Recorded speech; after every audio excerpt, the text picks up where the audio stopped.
Assalamualaikum warahmatullahi wabarakatuh. Perkenalkan, nama saya Malik Pangestu dari kelas SI 401. Nah, di sini saya akan mempresentasikan proposal dimana dari tugas kelas kebutuhan berjudul analisis survei kepuasan pengguna kantin di perusahaan. Yang pertama, sini ada ringkasan penelitian, di mana penelitian ini bertujuan untuk menganalisis tingkat kepuasan pengguna terhadap layanan kantin di sebuah perusahaan. Nah, dengan latar belakang ini, pentingnya kantin sebagai fasilitas pendukung kesejahteraan karyawan, di mana survei ini berfokus pada aspek kualitas, kebersihan, kuantitas, dan pelayanan, di mana metode yang digunakan adalah metode waterfall yang terdiri dari beberapa tahapan, yaitu pertama, analisis kebutuhan yang dilakukan dengan menginterogasi elemen-elemen penting yang perlu diukur dalam survei. Nah, selanjutnya kita mendesain sistem survei yang dilakukan dengan menyusun kuesioner berbasis platform online. Nah, kemudian tahap implementasinya melibatkan penyebaran kuesioner kepada responden yang dipilih secara acak, dan kemudian kita mengumpulkan data. Nah, selanjutnya data tersebut yang sudah terkumpul kemudian diuji coba untuk memastikan konsistensi sebelum dianalisis secara statistik. Nah, kemudian tahap terakhirnya, hasil analisis akan dipresentasikan kepada pengelola kantin dan disusun dalam bentuk laporan komprehensif yang berisi rekomendasi perbaikan pelayanan. Kemudian hasil atau luaran yang ditargetkan dalam penelitian ini adalah pemahaman mendalam mengenai faktor-faktor yang mempengaruhi kepuasan pengguna kantin serta merekomendasikan strategis untuk meningkatkan layanan. Nah, kemudian latar belakang, sini adalah kantin, di mana kantin adalah salah satu fasilitas yang penting untuk mendukung kesejahteraan karyawan, di mana tingkat kepuasan pengguna terhadap layanan kantin dapat mencerminkan pada kualitas fasilitas yang diberikan, di mana untuk meningkatkan layanan kantin diperlukan analisis yang komprehensif terhadap tingkat kepuasan pengguna dengan pendekatan yang terstruktur. Kemudian metode waterfall yang merupakan pendekatan sistematis dalam pengembangan sistem akan digunakan dalam penelitian ini untuk memastikan semua tahapan yang dilaksanakan secara beruntun dan detail. Dan pada awalnya survei kantin sering menggunakan kuesioner berbasis kertas, namun dengan kemajuan teknologi, survei daring atau online telah menjadi populer karena memudahkan partisipasi dan analisa data yang lebih efisien. Ini dikemukakan oleh Smith et al. Di tahun 2018. Kemudian untuk metode lain seperti survei berbasis aplikasi juga mulai digunakan untuk meningkatkan keterlibatan pengguna dan akurasi data, di mana dikemukakan oleh Jones dan Lee di tahun 2020. Selanjutnya, penelitian terkait kepuasan pengguna kantin telah dilakukan berbagai studi pendidikan, di mana studi menunjukkan bahwa faktor kualitas makanan, kebersihan, harga, dan pelayanan sangat mempengaruhi kepuasan pengguna. Dikemukakan oleh Smith di tahun 2018 dan Johnson di 2020.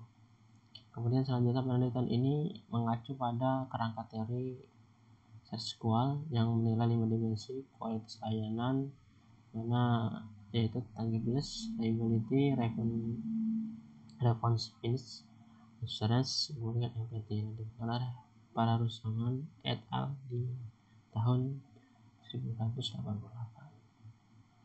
Nah, selanjutnya strategi untuk meningkatkan partisipasi dalam survei kantin telah berkembang dengan menggunakan inisiatif desain kuesioner yang menarik dan kampanye promosi yang efektif yang dikemukakan oleh Robert dan Brown di tahun 2020.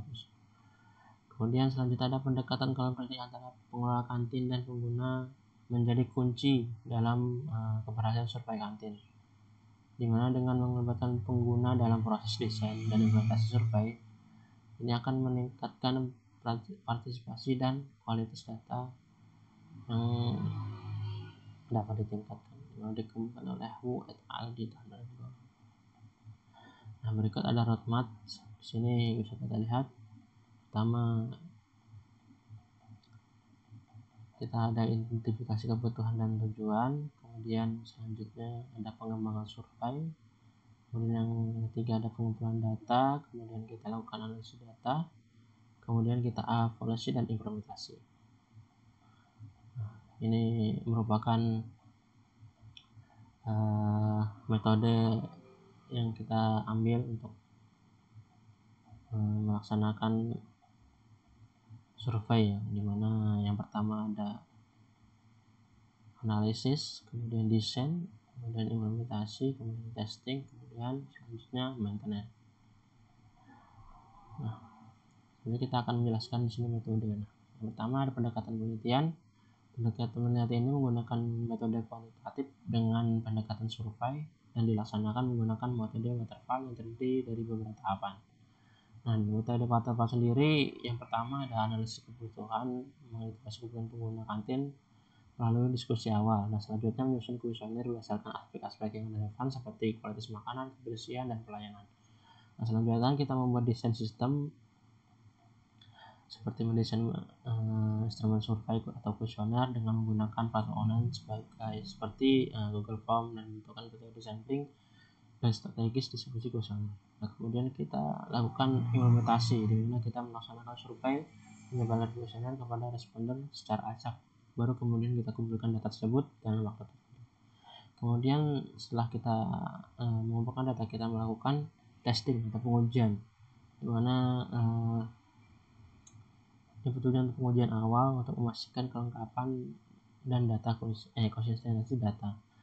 Selanjutnya setelah melakukan testing, kita akan melakukan pengolahan secara terus-menerus, di mana di sini kita merekomendasikan perbaikan berkelanjutan dan kemudian memantau implementasi dan melakukan survei lanjut jika diperlukan.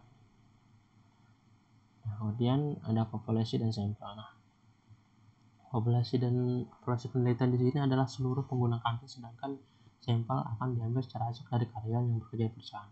Nah, kemudian untuk instrumen penelitian. Nah, instrumen penelitian ini digunakan adalah kuesioner yang terdiri dari pertanyaan tertutup ataupun bisa terbuka, yang bisa kita rancang berdasarkan model serval. Untuk teknik pengumpulan datanya, data akan dikirim ke survei online menggunakan platform Google Form, di mana survei akan dilakukan dalam beberapa hari untuk memaksimalkan pengumpulan data. Kemudian untuk teknik analisis data, kita akan memilih data yang diperoleh akan dianalisa untuk mengidentifikasi faktor-faktor yang mempengaruhi kepuasan pengguna. Nah, selanjutnya berikut ada jadwal atau timeline pembuatan yang lebihnya seperti ini. Nah, untuk daftar pustaka kita ambil dari beberapa jurnal. Sekitar di sini ada 1, 2, 3, 4, 5, 6, 7 referensi yang kita gunakan di sini. Demikian presentasi dari saya mengenai proposal penelitian menjudul di atas. Apabila ada kurang atau salah dalam penyampaian, mohon dimaklumi. Assalamualaikum warahmatullahi wabarakatuh.